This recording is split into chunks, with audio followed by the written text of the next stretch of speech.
sigurado ako napatingin ka rin. Napatitig ka, boss. Sigurado ako dyan. Kasi, yung tinignan mo, eto yun. Ayoto tail light, mga boss. Makikita nyo yung napakagandang design ng Ayoto. Parang honey bee siya, mga boss. Yung nasa loob, makikita mo yung pagkakadesign niya. Pag umilaw yan, kitang-kita yung napakagandang design ni Ayoto, mga boss. Napakaganda ng pagkakagawa, napaka-solid.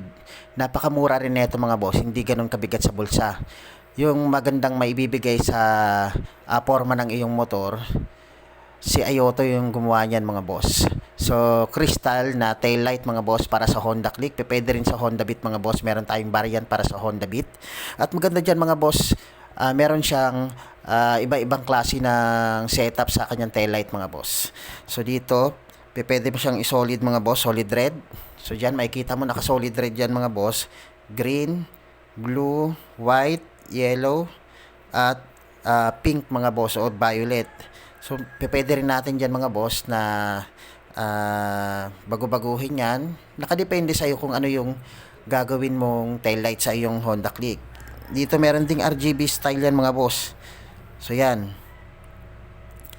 So, yan yung kanyang napakagandang design, mga boss. Ayoto, yung gumawa ng ganyan. Talagang mapapatingin ka talaga kasi napaka-solid talaga yan, mga boss. So, tingnan mo, mapatagilid, mapagitna, mga boss, mapaibabaw, napakaganda, mga boss. Makikita natin yung napakagandang pagkakagawa talaga.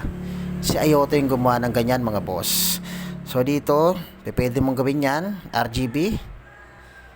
So, yan, mga boss. Napakaganda, napaka-solid, sa napakamurang halaga, mga boss. Kung gusto mo ng ganitong klaseng tail light sa iyong Honda Click, mga boss, click mo lang yung ating yellow basket, yung ating link para ma-check out mo na yung napakagandang produkto ni Ayoto, mga boss. Okay?